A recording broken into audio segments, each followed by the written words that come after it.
ನಿಮ್ಮ ಇಷ್ಟು ಜನ ನನ್ನ ಕೈಲಿ ಶಸ್ತ್ರಚಿಕಿತ್ಸೆ ಮಾಡಿಸ್ಕೊಂಡು ಇಂದು ನಿಮ್ಮ ಜೀವನದಲ್ಲಿ ಆರಾಮಾಗಿ ಡೇ ಟು ಡೇ ಆ್ಯಕ್ಟಿವಿಟೀಸ್ ನಿಮ್ಮ ದಿನಚರಿ ಆರಾಮಾಗಿ ಮಾಡ್ತಿದ್ದೀರಾ ಅಂತ ನಾನು ನಂಬ್ತಾ ಇದ್ದೀನಿ. ನನ್ನಿಂದ ನಿಮಗೆ 5% ಹೆಲ್ಪ್ ಆಗಿದ್ರು ನಾನು ತುಂಬ ಖುಷಿ ಪಡ್ತೀನಿ. ನಮಗೆ ಇದುವರೆಗೂ ಏನು ಗೊತ್ತಿತ್ತು, ವಯಸ್ಸಾಯಿತು ಕಣ್ ಕಾಣಲ್ಲ, ಹೌದಾ? ತುಂಬ ಜನ ಆ್ಯಕ್ಚುಲಿ ಒಂದು ಗೌರ್ಮೆಂಟ್ ಸ್ಕೂಲ್ ಪ್ರಿನ್ಸಿಪಲ್ ಬಂದಿದ್ರು, ಅವ್ರ ಅಮ್ಮಂಗೆ ಕಣ್ ಕಾಣಿಸ್ತಿಲ್ಲ, ಅವರಿಗೆ 85 ಇಯರ್ಸ್ 85 ವರ್ಷ ಆಗಿತ್ತು, ಹೇಗೋ ಕಣ್ ಕಾಣಿಸಲ್ಲ, ವಯಸ್ಸಾಗೋಗಿದೆ, ಬಿಡಿ ಹೋಗಲಿ ಅಂತ ಬಿಟ್ಬಿಟ್ಟಿದ್ರು. ನೆಕ್ಸ್ಟ್ ಏನಾಗುತ್ತೆ, ಕೊರೆ ಬಲಿತಾ ಒಂದಿನ ಒಡೆದೋಗುತ್ತೆ, ಕಣ್ಣು ಒಳಗಡೆನೇ ಒಡೆದೋಗುತ್ತೆ. ಆವತ್ತೇನಾಗುತ್ತೆ, ಕಣ್ಣಿನ ಪ್ರೆಷರ್ ಜಾಸ್ತಿ ಆಗಿ ನಿಮಗೆ ತುಂಬ ಸಿವಿಯರ್ ನೋವು. ಎಷ್ಟು ನೋವು ಬರುತ್ತೆ ಅಂದರೆ ಊಟ ಸೇರಲ್ಲ, ವಾಮಿಟಿಂಗ್ ಬರುತ್ತೆ, ತಲೆ ಸುತ್ತು ಬರುತ್ತೆ, ಅಷ್ಟು ಸಿವಿಯರ್ ನೋವು ಬರುತ್ತೆ. ಸೊ ಕ್ಯಾಟ್ರಾಕ್ಟ್ ತಾನೇ ಒಂದು ಕಣ್ಣು ಮಾಡಿಸಿದ್ದೀನಿ, ಇನ್ನೊಂದು ಕಣ್ಣು ಹೋದ್ರೆ ಹೋಗ್ಲಿ, ಒಂದು ಕಣ್ಣು ಕಾಣಿಸ್ತಿದೆಯಲ್ಲ ಅಂತ ನಾನು ನೆಗ್ಲೆಕ್ಟ್ ಮಾಡೋಂಗಿಲ್ಲ. ಅವ್ರಿಗೆ ನಾನು ಒಂದೇ ರಿಕ್ವೆಸ್ಟ್ ಮಾಡಿದ್ದು, ಅಮ್ಮಗೆ ಇಷ್ಟು ಲೇಟ್ ಮಾಡಿದ್ದೀರಾ, ಬಟ್ ಅದೇ ಹಳ್ಳಿಯಲ್ಲಿ ಎಷ್ಟು ಜನ ಇದೇ ಮೆಂಟಾಲಿಟಿಲಿ ಇರ್ತಾರೆ ಅಂದರೆ ನೀವು ಯೋಚನೆ ಮಾಡ್ಬೋದು, ಸ್ಕೂಲ್ ಪ್ರಿನ್ಸಿಪಲ್ ಹೀಗೆ ಯೋಚನೆ ಮಾಡ್ತಿದ್ದಾರೆ ಅಂದರೆ ಸಾಮಾನ್ಯ ಜನರು ಹೇಗೆ ಯೋಚನೆ ಮಾಡ್ತಿರ್ತಾರೆ ಅಲ್ವಾ? ಅಜ್ಜಿಗೆ ನನ್ನ ಬ್ಯಾಡ್ಲಕ್ ಅವ್ರ ಬ್ಯಾಡ್ಲಕ್ ಗೊತ್ತಿಲ್ಲ, ಅವರು ನಮಗೆ ಬರೋಷ್ಟರಲ್ಲಿ ಕಣ್ಣಿನ ನರ ಪೂರ್ತಿ ಸತ್ತೋಗಿತ್ತು, ದೃಷ್ಟಿ ಕೊಡೋಕ್ಕಾಗಲಿಲ್ಲ, ಬಟ್ ಅವ್ರು ಇವತ್ತಿಗೂ ಒಂಚೂರು ನೋವಿಲ್ಲದೆ ಆರಾಮಾಗಿದ್ದಾರೆ.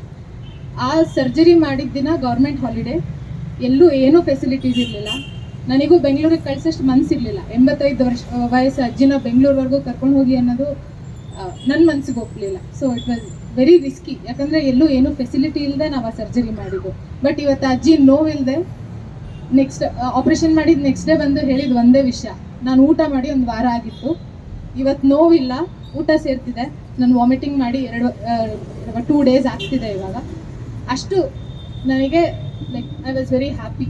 ಅಟ್ಲೀಸ್ಟ್ ಅವರಿಗೆ ಅಷ್ಟಾದರೂ ನನ್ನ ಸೇವೆ ಮಾಡೋಕ್ಕಾಯ್ತು, ದೃಷ್ಟಿ ಕೊಡೋಕ್ಕಾಗಿಲ್ಲ ಅಂದರೂ ಪರವಾಗಿಲ್ಲ ಅಂತ. ಸೊ ಈ ಕಾರ್ಯಕ್ರಮದಿಂದ ನಾನು ಏನು ಕೇಳ್ಕೊತಿದ್ದೀನಿ ಅಂದರೆ, ನಿಮ್ಮ ಎಕ್ಸ್ಪೀರಿಯನ್ಸ್ ನೀವು ನಿಮ್ಮ ಫ್ರೆಂಡ್ಸ್ ಜೊತೆ ಹಂಚ್ಕೊಂಡಾಗ, ನಿಮ್ಮ ಫ್ಯಾಮಿಲಿ ಜೊತೆ ಹಂಚ್ಕೊಂಡಾಗ ಅವರಿಗೊಂದು ಧೈರ್ಯ ಬರುತ್ತೆ. ತುಂಬ ಜನ ಬರ್ತಾರೆ, ಲೇಟ್ ಸ್ಟೇಜಸಲ್ಲಿ ಬರ್ತಾರೆ. ನಾನು ಕೇಳಿದಾಗ ಯಾಕೆ ಇಷ್ಟು ಲೇಟಾಗಿ ಬಂದ್ರಿ, ನಮ್ಗೆ ಆಪ್ರೇಷನ್ ಅಂದರೆ ಭಯ. ನಿಮ್ಗೆ ಇದರಲ್ಲಿ ತುಂಬ ಜನ ಫೀಲ್ ಆಗಿರ್ತೀರ, ನನಗೆ ಆಪ್ರೇಷನ್ ಭಯ, ನಾನು ಬರಲ್ಲ ಅಂತ. ನನ್ನ ಪ್ರಕಾರ ನನ್ನ ಹತ್ರ ನೀವು ಬಂದಿದ್ದ ದಿನ ನಿಮ್ಮ ಭಯ ದೂರ ಆಗಿದೆ ಅಂತ ನಾನು ಅನ್ಕೋತಾ ಇದ್ದೀನಿ. I really hope.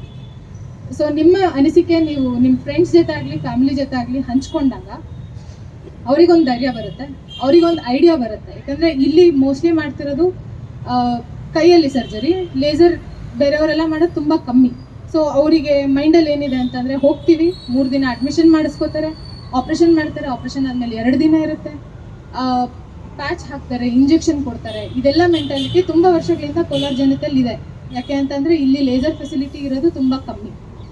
ಸೊ ಇಂದು ನಾನು ನಿಮ್ಗೇನು ಕೇಳ್ಕೊತಿದ್ದೀನಿ ಅಂದರೆ, ನಿಮ್ಮ ಎಕ್ಸ್ಪೀರಿಯನ್ಸ್ ಹಂಚ್ಕೊಳ್ಳಿ. ಸೊ ದಟ್ ಯಾರು ಹೆದರ್ಕೊಂಡು ಆಪ್ರೇಷನ್ ಮಾಡ್ಕೊಳ್ದೆ ಹಾಗೆ ನರ ಕಟ್ಟಾದ್ಮೇಲೆ ಬರೋದಕ್ಕಿಂತ ಸ್ವಲ್ಪ ಮುಂದೆ ಬಂದರೆ, ಆಂಟೋನಿ ಅಮ್ಮಲ್ ಫಾರ್ ದಟ್ ರೀಸನ್ ಅವ್ರು ಒಂದು 6 ಮಂತ್ಸ್ ಮುಂಚೆ ಬಂದಿದ್ರೆ ನಾನು ಇನ್ನೊಂದು ಕಣ್ಣು ಕಾಪಾಡ್ಬೋದಿತ್ತು ಅನ್ನೋ ಒಂದು ಬೇಜಾರು ನನಗೆ ಇವಾಗಲೂ ಇದೆ. ಬಟ್ ಅಟ್ಲೀಸ್ಟ್ ಇನ್ನೊಂದು ಕಣ್ಣು ನಾವು ಕಾಪಾಡೋಕ್ಕಾಯ್ತು. ಆ ಸ್ಯಾಟಿಸ್ಫ್ಯಾಕ್ಷನ್ ಅವ್ರ ಲೈಫಲ್ಲಿ ಅಟ್ಲೀಸ್ಟ್ ಅವ್ರ ಕೆಲಸ ಅವ್ರು ಮಾಡ್ಕೊಳ್ಳೋಷ್ಟು ಆಗುತ್ತೆ ಅನ್ನೋದು ಒಂದು ಖುಷಿಯ ವಿಷಯ. ಸೊ ಕಣ್ಣಲ್ಲಿ ಹಂಗಿದ್ರೆ ಬರೀ ಕ್ಯಾಟ್ರಾಕ್ಟಾ, ಯಾಕೆ ಇಷ್ಟು ಮಾತಾಡ್ತಿದ್ದಾರೆ ಅಂತಂದರೆ, ಕ್ಯಾಟ್ರಾಕ್ಟ್ ಒಂದೇ ಅಲ್ಲ, ಕ್ಯಾಟ್ರಾಕ್ಟ್ ಅಲ್ಲದೆ ತುಂಬ ರೋಗಗಳಿದೆ ಕಣ್ಣಲ್ಲಿ. ನಮಗೆ ಗೊತ್ತಿಲ್ಲದಿರೋ ವಿಷಯ ಏನು ಅಂತ ಕಣ್ಣಲ್ಲೇ 9 ಥರ ಸೂಪರ್ ಸ್ಪೆಷಾಲಿಟೀಸ್ ಇದೆ. ಎಲ್ಲರೂ ಏನಂದ್ಕೊಂತಾರೆ, ಕಣ್ಣಿನ ಡಾಕ್ಟರ್ ತಾನೆ, ಗ್ಲಾಸಸ್ ಕೊಡ್ತಾರೆ, ಇಲ್ಲ ಕೊರೆ ಆಪ್ರೇಷನ್ ಮಾಡ್ತಾರೆ. ಬಟ್ ಹಾಗಿಲ್ಲ, ಕಣ್ಣಲ್ಲಿ 9 ಥರ ಸಬ್ ಸ್ಪೆಷಾಲಿಟೀಸ್. ಅಂದರೆ ನೀವು ಹೆಂಗೆ ಕಿಡ್ನಿಗೆ, ಹಾರ್ಟಿಗೆ, ಲಿವರ್ಗೆ ಸೆಪ್ರೇಟ್ ಡಾಕ್ಟರ್ಸ್ ಇದ್ದಾರೆ, ಅದೇ ಥರ ಕಣ್ಣಿನ ಒಂದು ಪಾರ್ಟಿಗೂ ಒಂದೊಂದು ಸ್ಪೆಷಾಲಿಟಿ ಇದೆ. ಹೆಸರನ್ನ ಮಾಡ್ತದೆ. ಗ್ರಾಮಾಂತರ ಕಡೆ ಹೆಚ್ಚಿನ ಗಮನ ಕೊಡಿ, ಬಡವರ ಕಡೆ ಹೆಚ್ಚಿನ ಗಮನ ಕೊಡಬೇಕಂತೂ ನಾನು ಈ ಸಂದರ್ಭದಲ್ಲಿ ಸಂಸ್ಥೆಯನ್ನು ನಾನು ರಿಕ್ವೆಸ್ಟ್ ಮಾಡ್ತೇನೆ. ಹಾಗೂ ಈ ಒಂದು ಸಂಸ್ಥೆ ಮುಖಾಂತರ ಇವತ್ತು ಕದ್ದೂರು ತಾವೆಲ್ಲ ಕೂಡ ಏನು ಈ ಒಂದು ಇದು ಮಾಡ್ತಾ ಇದ್ದೀರಿ, ಇದಕ್ಕೆ ನಾನು ಸಂತೋಷ ಆಗಿದೆ. ಈ ಒಂದು ಕಾರ್ಯಕ್ರಮದ ಮುಖಾಂತರ ಎಲ್ರಿಗೂ ಅನುಕೂಲ ಆಗಲಿ. ಈ ಕೋಲಾರ ಜಿಲ್ಲೆಯ ಜನತೆಗೆ, ಬಡಬಗರಿಗೆಲ್ಲ ಸ್ಕ್ಯಾನ್ ತಗೊಂಡ್ರು, ಅವ್ರು ಏನು ಪ್ರಿಸ್ಕ್ರೈಬ್ ಮಾಡಿದ್ರು ಅದು ಫಾಲೋ ಮಾಡಿದ್ದೀವಿ. ಬಟ್ ಆ ಕಣ್ಣಲ್ಲಿ ಏನು ಇಂಪ್ರೂವ್ಮೆಂಟ್ ಇರಲಿಲ್ಲ, ಪ್ರೆಷರು ಕಡಿಮೆ ಆಗ್ತಾ ಇಲ್ಲ, ಏನಿಲ್ಲ. ಅವ್ರಿಗೆ ಒಂದು ರೈಟ್ ಹ್ಯಾಂಡು ಕಂಪ್ಲೀಟ್ ಡೆಡ್ ಆಗಿತ್ತು. ಆಮೇಲೆ ಲೆಫ್ಟ್ದು ಬಂದು KGFನಲ್ಲಿ ಡಾಕ್ಟರ್ ಅಲ್ಲಿ ಇರೋ ಇನ್ಸ್ಟ್ರೂಮೆಂಟ್ಗೆ ಅವ್ರು ಎಷ್ಟು ಮಟ್ಟಿಗೆ ಟ್ರೀಟ್ಮೆಂಟ್ ಕೂಡ ಅಷ್ಟು ಮಟ್ಟಿಗೆ ಕೊಟ್ಟರು. ಬಟ್ ಅವರ ಒಂದು 5% ಬಂದು ಅವರಿಗೆ ಚಾನ್ಸ್ ಇದೆ ಲೆಫ್ಟು, ಅದು ನೀವು ಫರ್ದರ್ ಟ್ರೀಟ್ಮೆಂಟ್ ತೊಗೊಳ್ಳಿ ಅಂತ ಹೇಳಿದರು. ಇಲ್ಲಿನ ಡಾಕ್ಟ್ರು ಅದನ್ನೇ ಹೇಳಿದರು. ನನ್ನ ತಂಗಿಗೆ ಮೊದಲು ಲೆಫ್ಟ್ ಕಾಪಾಡಿ ಕೊಟ್ಟಿದ್ದಾರೆ, ಅವ್ರಿಗೆ ಲೆಫ್ಟ್ ಒಂದು ಚೆನ್ನಾಗಿ ಕಾಣಿಸ್ತಾ ಇದೆ. ಈಗ ನಾವು ಫರ್ದರ್ ಅಂಡರ್ ಟ್ರೀಟ್ಮೆಂಟಲ್ಲಿ ಇದ್ದೀವಿ. ಡಾಕ್ಟ್ರ್ ಯಾವಾಗ ಅಡ್ವೈಸ್ ಮಾಡ್ತಾರೋ ಆ ಅಡ್ವೈಸ್ ಪ್ರಕಾರ ಒಂದು ಫಾಲೋ ಮಾಡ್ಕೊಂಡು ಬಂದಿದ್ದೀವಿ. ಯಾಕೆ ಇದೆಲ್ಲ ನಾವು ಕ್ಲಿಯರಾಗಿ ಹೇಳ್ಬೇಕಂದ್ರೆ, ಅಟ್ಲೀಸ್ಟ್ ನಮ್ಮ ಫ್ಯಾಮಿಲಿನಲ್ಲಿ ಒಬ್ಬರಾದ್ರೂ ಓದಿರ್ತಾರೆ ಗ್ಲೈಕೋಮಾ ಅಂದರೆ ಏನು, ಬಾಕಿಗೆ 5 ಡಿಸೀಸ್ ಏನು ಗೊತ್ತಾಗಲಿಲ್ಲ ಪರವಾಗಿಲ್ಲ. ಯಾಕಂದರೆ ಈ ಗ್ಲೈಕೋಮಾ ಬಂದರೆ ಪ್ರೆಷರು ಮೋರ್ ದೆನ್ 20 ಇದ್ದರೆ ಅದು ಕಾಪಾಡೋಕ್ಕೆ ಕಷ್ಟ ಅಂತ ಡಾಕ್ಟ್ರೇ ಹೇಳ್ತಾ ಇದ್ದಾರೆ. ತುಂಬ ಅವೇರ್ನೆಸ್ ಕೊಟ್ಟಿದ್ದಾರೆ ನಮಗೆ. ನಾವು ನಮ್ಮ ಮಟ್ಟಿಗೆ ಎಷ್ಟೋ ಬೇರೆಯವ್ರಿಗೆ ಫ್ಯಾಮಿಲೀಸ್ಗೆ ಹೇಳ್ಬೇಕಂದ್ರೆ ಹೇಳ್ತಾ ಇದ್ದೀವಿ. ನೀವು ಅಟ್ಲೀಸ್ಟ್ ಯಾರನ್ನೋ ಒಂದು ಫ್ಯಾಮಿಲಿನಲ್ಲಿ ಒಬ್ಬರು ಓದಿರ್ತಾರೆ, ಅವ್ರಲಿಂದ ಏನು ವಾಟ್ ಈಸ್ ಗ್ಲೈಕೋಮಾಲಿಂದ ಏನು ನಮಗೆ ಸೆಟ್ ಆಗಿರುತ್ತೆ ಅದು ಸ್ವಲ್ಪ ಅವೇರ್ನೆಸ್ ಕೊಟ್ಟು ಈ ವಾಸನಾಯಿಕರಲ್ಲಿ ನಮಗೆ ಸ್ಟಾಫ್ಗೆ ಎಷ್ಟು ನಮ್ಮ ಮಟ್ಟಿಗೆ ನಮಗೆ ಕೋಆಪ್ರೇಟ್ ಕೊಟ್ಟರು ಅಷ್ಟು ಮಟ್ಟಿಗೆ ನಾವು ಕೋಆಪ್ರೇಟ್ ಕೊಡ್ತೀವಿ ಅವ್ರಿಗೆ. ಒಂದು ಅವೇರ್ನೆಸ್ ಸಾಮಾನ್ಯವಾಗಿ ಕಣ್ಣಲ್ಲಿ ಕಂಡು ಬರುವಂತ ಒಂದು ಸಮಸ್ಯೆ ಆಗಿದೆ ಗ್ಲಕೋಮಾ ಅಂತ. ನಮ್ಮ ಆಫ್ಥಾಲಮಾಲಜಿ, ನಮ್ಮ ಕಣ್ಣಿನ ಶಾಸ್ತ್ರದಲ್ಲಿ ಏನಂತ ಹೇಳ್ತೀವಿ, ಅದನ್ನ ಸೈಲೆಂಟ್ ಕಿಲ್ಲರ್ ಅಂತ ಹೇಳ್ತೀವಿ. ಅಂದ್ರೆ ನಮ್ಗೆ ಅದು ನಮ್ಗೆ ದೃಷ್ಟಿ ಹೋಗೋವರೆಗೂ ನಮ್ಗೆ ಅದು ಗ್ಲಕೋಮಾ ಇದೆ ಅಂತ ನಮ್ಗೆ ತಿಳಿದು ಬರೋದಿಲ್ಲ. ಸೊ ಅದಕ್ಕಾಗಿ ನಾವು ತಮ್ಮಲ್ಲಿ ರಿಕ್ವೆಸ್ಟ್ ಮಾಡ್ಕೊಳ್ಳೋದೇನಂತ ಹೇಳಿದ್ರೆ, ಪ್ರತಿ 6 ತಿಂಗಳಿಗೊಮ್ಮೆ ಕಡ್ಡಾಯವಾಗಿ ಕಣ್ಣಿನ ತಪಾಸಣೆ ಮಾಡಿಸ್ಕೊಳ್ಳೇಬೇಕಾಗುತ್ತೆ. ಸೊ ನಮ್ಮ ಕೋಲಾರ ಶಾಖೆಯಲ್ಲಿ ನೋಡೋದಾದ್ರೆ ಕಣ್ಣಿಗೆ ಸಂಬಂಧಪಟ್ಟಂತೆ ಎಲ್ಲ ಸಮಗ್ರ ಕಣ್ಣಿನ ತಪಾಸಣೆ ನಿಮ್ಗೆ ಒಂದೇ ಅಂಡರ್ ಒನ್ ರೂಫ್ ನಿಮ್ಗೆ ಎಲ್ಲಾ ಸೌಲಭ್ಯ ಮತ್ತೆ ಇನ್ವೆಸ್ಟಿಗೇಷನ್ ಮತ್ತೆ ಶಸ್ತ್ರಚಿಕಿತ್ಸೆ ಎಲ್ಲಾನು ನಮ್ಮಲ್ಲಿ ಲಭ್ಯ ಇದೆ. ಸೊ ಕಣ್ಣಿನ ಪೊರೆ ಆಗಿರ್ಬೋದು, ಕಾರ್ನಿಯ ಆಗಿರ್ಬೋದು, ಮತ್ತೆ ಸ್ಕ್ವಿಂಟ್ ಅಂತ ಹೇಳ್ತೀವಿ, ಮೆಳ್ಳಗಣ್ಣು ಅಂತ ಹೇಳ್ತೀವಿ, ಕೆಲವು ಚಿಕ್ಕ ಮಕ್ಕಳುಗಳಲ್ಲೂ ಸಹ ಕಂಡು ಬರುತ್ತೆ ಗ್ಲಕೋಮಾ.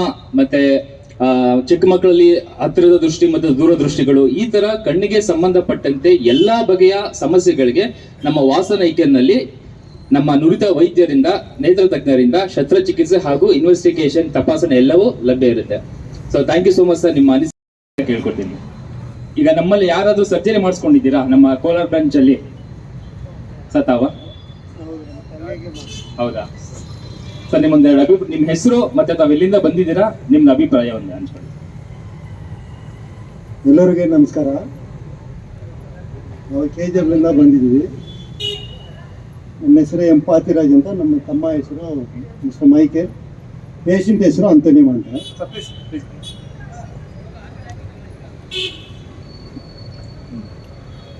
ಸೊ ನನ್ನ ತಂಗಿಗೆ ಸುಮಾರು ದಿವಸದಿಂದ ಐ ಡಿಸೀಸ್ ಬಂದು ನಮಗೆ ಏನಂತ ಗೊತ್ತಾಗ್ತಾ ಇಲ್ಲ. KGFನಲ್ಲಿ ಕೆಲವು ಡಾಕ್ಟರ್ ಹತ್ರ, ಐ ಸ್ಪೆಷಲಿಸ್ಟ್ ಹತ್ರ ಹೋಗಿದ್ದೀವಿ. ಬಟ್ ಅವರೇನೋ ಸದ್ಯಕ್ಕೆ ಟ್ರೀಟ್ಮೆಂಟ್ ಏನು ಕೊಟ್ಟರು ಅದು ತಗೊಂಡಿದ್ದೀವಿ. ಅವಾಗಲೂ ಅದು ವಾಸಿ ಆಗ್ತಾ ಇಲ್ಲ. ಆಮೇಲೆ ಇಲ್ಲಿ ನಮ್ಮ ವಾಸನೈಕ್ಯರು ಬಂದು ನಾವೆಲ್ಲ BML ಎಕ್ಸ್ಚೇಂಜ್ ಮಾಡಿ ಅಲ್ಲಿ ಬಂದು BMLಗೆ ಇವತ್ತು ಕ್ಯಾಂಪ್ ಒಂದು ಬಂತು. ಆ ಕ್ಯಾಂಪ್ಲಿಂದ ನಮಗೆ ಕೆಲವರು ಪರಿಚಯ ಆದರು. ಕ್ಯಾಟ್ರಾಕ್ಟ್ ತೆಗೆಯೋದ್ರಿಂದ ಹಿಡಿದು ಪ್ರತಿಯೊಂದಕ್ಕೂ ಕೂಡ ತಾವು ತಮ್ಮ ಸಂಸ್ಥೆ ಕಡೆಯಿಂದ ಹೆಚ್ಚಿನ ಒಂದು ಆದ್ಯತೆಯನ್ನು ಕೊಟ್ಟು ಬಡವರಿಗೆ ಸಹಾಯ ಆಗುವಂಥ ಒಂದು ಕೆಲಸ ತಮ್ಮ ಸಂಸ್ಥೆಯಿಂದ ಮಾಡಬೇಕು ಅಂತ ನಾನು ತಮ್ಮ ಸಂಸ್ಥೆಯನ್ನು ವಿನಿಸ್ಕೊಳ್ತಾ ಇದ್ದೇನೆ. ನಾನು ನೋಡಿದ ಹಾಗೆ ಇವತ್ತು ಎಲ್ಲ ತಾಲೂಕುಗಳಲ್ಲೂ ಕೂಡ ಈ ಕೋಲಾರ ಜಿಲ್ಲೆಯಲ್ಲಿ ಸುಮಾರು ಲಯನ್ಸ್ ಕ್ಲಬ್ ಆಗಿರ್ಬೋದು, ಇನ್ನು ಬೇರೆ ಬೇರೆ ಬೇರೆ ಕ್ಲಬ್ಗಳಲ್ಲಿ ಇವತ್ತು ಇದು ಕ್ಯಾಂಪ್ಸ್ ಮಾಡ್ತಾ ಇದ್ದಾರೆ. ನಿಮ್ಮ ಸಂಸ್ಥೆಯು ಕೂಡ ಹೆಚ್ಚಿನ ರೀತಿಯಲ್ಲಿ ಕ್ಯಾಂಪ್ಸ್ ಹಾಕ್ಕೋಬೇಕು, ಗ್ರಾಮಾಂತರ ಕಡೆ ಹಾಕ್ಕೋಬೇಕು. ಆ ಭಾಗದಲ್ಲಿ ಬಂದಾಗ ಆ ಒಂದು ತಾಲೂಕಲ್ಲಿ ಇರ್ತಕ್ಕಂಥ ಸಂಸ್ಥೆಗಳು, ಸಂಘ ಸಂಸ್ಥೆಗಳನ್ನ ಅಪ್ರೋಚ್ ಮಾಡಿ ಅಲ್ಲಿ ಇರ್ತಕ್ಕಂಥ ಕೆಲವು ಸಂಸ್ಥೆಗಳನ್ನು ಹಿಡ್ಕೊಂಡು ತಮ್ಮ ಟೈಪ್ ಮಾಡಿಕೊಂಡು ವಾಸನೈಕ್ಯರನ್ನ ಅಲ್ಲಿ ಅಳವಡಿಸ್ಕೊಂಡು ಮಾಡಿದ್ರೆ ಇನ್ನೂ ಒಂದು ಉತ್ತಮಕ್ಕೆ ತಮ್ಮ ಸಂಸ್ಥೆ ಹೆಸರು ಬರುತ್ತೆ. ಅದಕ್ಕೆ ಆ ತಾಲೂಕು ಬಂದಾಗ ನಮ್ಮಂಥವ್ರ ಕಡೆಯಿಂದ ನಾವು ಕೂಡ ನಮ್ಗೆ ಏನು ಬೇಕೋ ಸಹಕಾರ ಕೊಡುವಂಥದ್ದು, ಹೇಳುವಂಥದ್ದನ್ನ ನಾವು ಮಾಡ್ತೇವೆ. ಈ ರೀತಿ ಆದಾಗ ಎಲ್ಲ ಬಡವರಿಗೂ ಕೂಡ ಸಿಗುವಂಥ ಸವಲತ್ತನ್ನ ವಾಸನೈಕ್ಯರಿಂದ ಸಿಕ್ತಪ್ಪ ನಮಗೆ ಅನ್ನೋ ಒಂದು ಹೆಸರು ತಮ್ಮ ಸಂಸ್ಥೆಗೂ ಬರುತ್ತೆ. ಬಡವರಿಗೆ ಹೆಚ್ಚಿನ ರೀತಿಯಲ್ಲಿ ಅನುಕೂಲ ಆಗಬೇಕು, ರೈತರಿಗೆ ಹೆಚ್ಚಿನ ರೀತಿಯಲ್ಲಿ ಅನುಕೂಲ ಆಗಬೇಕು. ಎಷ್ಟೋ ಜನ ರೈತರು ಪಾಪ ಮುದುಕರು 60 ವರ್ಷ 50 ವರ್ಷ ಆದಮೇಲೆ ಕಣ್ಣು ಕಾಣಿಸೋದೇ ಇಲ್ಲ. ಯಾಕಂದ್ರೆ ಅವ್ರಿಗೆ ಪರ ಇದೆ ಅಂತ ಗೊತ್ತಾಗೋದೇ ಇಲ್ಲ. ಪರ ಇದೆ ಮರ್ಷನ್ ಶೂಟ್ ಅದು 50 ವರ್ಷ ಆದಮೇಲೆ ಕಂಪಲ್ಸರಿ ಪರ ಬಂದೇ ಬರುತ್ತೆ ಎಲ್ರಿಗೂ. ಆದರೆ ಅದಕ್ಕೆ ಮಿನಿಮಮ್ ಇಷ್ಟು ಪರ್ಸೆಂಟ್ ಅಂತೆಲ್ಲ ಇರುತ್ತೆ. ಅದನ್ನು ತಪಾಸಣೆ ಮಾಡಿ ಆ ಶಿಬಿರದಲ್ಲಿ ಬಂದು ತೋರಿಸ್ಕೊಂಡಾಗ ಅದು ಗೊತ್ತಾಗುತ್ತೆ. ಅದನ್ನು ತೆಗೆಯೋದು ಮುನ್ನೆಚ್ಚರಿಕೆ ತಗೊಂಡು ಮಾಡೋದಕ್ಕೆ ಈ ಕ್ಯಾಂಪ್ಸ್ ಮುಖಾಂತರನೇ ಮಾಡಬೇಕು.